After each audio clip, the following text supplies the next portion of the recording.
peu d'histoire, nous étions presque une génération spontanée. On nous disait que le nègre de grande taille n'était pas un indigène de l'Afrique. C'était les théories, justement, de Rivet qui étaient en vigueur. L'Afrique était peuplée à partir de l'Océanie. Donc le noir que vous êtes et moi, nous sommes des occupants. Nous sommes des étrangers qui sont venus sur un sol qui nous est étranger. Les seuls habitants de ce pays, c'était les pygmées. Le noir a devancé le blanc est venu, s'il est plus fort, il évince le noir qui est un étranger comme lui. Voilà les théories qui étaient en vigueur. Quant à l'origine réelle du noir, ça se perdait dans la nuit des temps. Et notre histoire était enseignée avec des dates qui apparaissaient comme des contes d'épiciers. Alors, devant une telle situation, la seule chose qui m'intéressait, j'étais habité par la certitude, a priori, que nous sommes là, sur ce continent, en même temps que les autres, que nous avons toujours vécu ici, que nous sommes des Noirs, des hommes capables, aussi capables que les autres. C'était la seule chose que l'on pouvait supposer a priori. Et ce qui m'intéressait, c'était donc de retrouver ce chemin humble qui me conduirait à nos ancêtres les plus lointains. Et quand je suis tombé sur l'Égypte, mes camarades le savent de ma génération, j'étais gêné, ça ne m'intéressait absolument pas de tomber sur l'Égypte, pour ce que je cherchais. Si le fil conducteur, c'est la continuité, c'est la restauration de la conscience historique qui m'intéressait, c'est cette conscience historique qui est le ciment, qui réunit les individus d'un peuple, qui fait qu'un peuple n'est pas une population, un agrégat d'individus sans lien. C'est ce sentiment historique seulement que je voulais restituer, restaurer. Et je ne peux pas non plus, en aboutissant à l'Égypte, falsifier l'histoire par complaisance pour être dans le vraisemblable du moment. C'était tout. Alors, on me demande... Oui, le motif de déplacement, les migrations, vous savez, les migrations, il y a toujours une pression matérielle, soit des intempéries, phénomènes climatiques, sécheresse comme au Sahara, voilà, nous le savons. J'ai identifié plusieurs voies de migration. Le Sahara, à partir de moins 7000, j'ai établi des datations au C14, qui nous donnent un Sahara qui commence à se désertifier vers moins 7000, même, j'ai trouvé même des dates de moins 8000. Donc, à partir de là, le Sahara se désertifie. Les populations qui étaient plus au nord sont montées vers l'Afrique du Nord. Et les Noirs qui sont en Afrique du Nord, ce ne sont pas seulement des Noirs qui sont allés là-bas du fait de l'esclavage du Moyen-Âge. Ils font partie aussi d'une source très ancienne. Et les populations qui étaient plus au sud sont descendues. C'est les Proto-Wangara qui sont descendus vers le sud, d'autres sont allés vers l'est. Donc, il y a là une cause climatique de déplacement de peuples. Je vous ai dit que les déplacements se font à la petite semaine. Il y a 2400 ans, ce qu'on appelle la dernière période humide. Toute l'Afrique était couverte de prés herbeuses. Donc, on pouvait se déplacer depuis la vallée du Nil jusqu'à l'océan Atlantique en marchant derrière des troupeaux. Par conséquent, là aussi, il y a une voie de migration. Maintenant, il y a la corrélation également entre des événements intérieurs et des événements extérieurs. Il est certain que le sac de Thèbes par les Assyriens, la façon féroce dont les Assyriens ont détruit la ville de Thèbes en 663, a eu des répercussions comme l'occupation de Paris par les Allemands, mais ça n'a pas duré. Donc la métropole noire, une fois qui était vénérable, millénaire, la première fois qu'elle a été mise à sac, ça a eu des répercussions profondes sur les populations africaines qui vivaient presque attirées comme en formant une sorte de grappe autour de la vallée du Nil. Dans les publications prochaines, je montrerai que les Égyptiens étaient descendus jusqu'au Shabbat, c'est sûr, jusqu'aux Zaïre. Nous avons des preuves archéologiques de tout cela.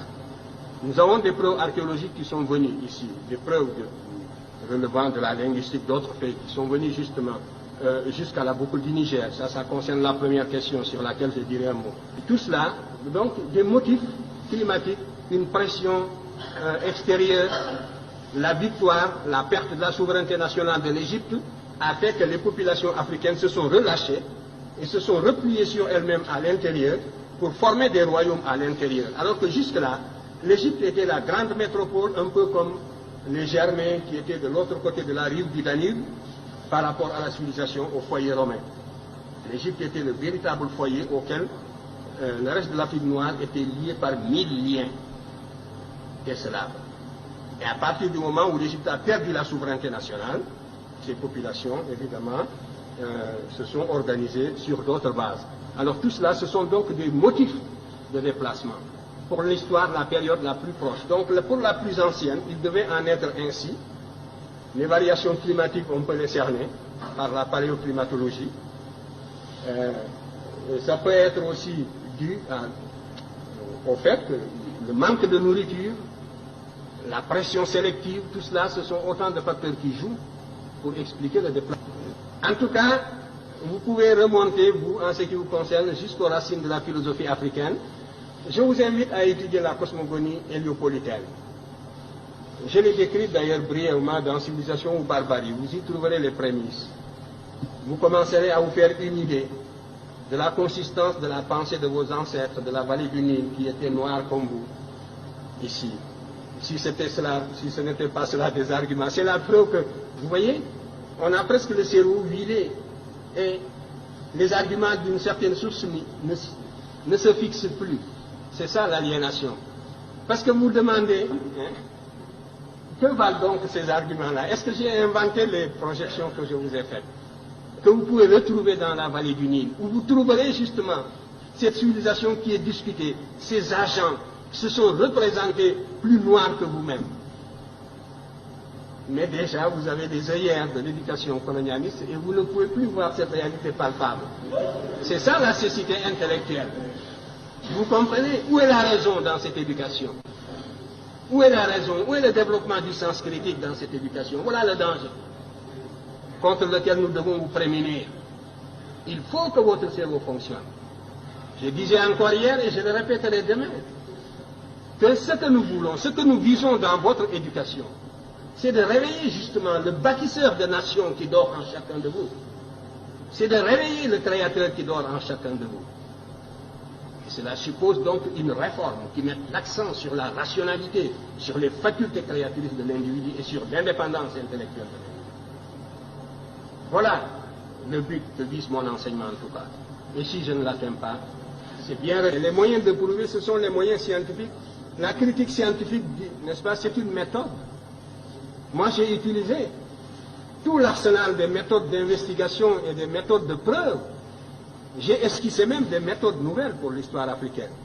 Que justement, les maîtres que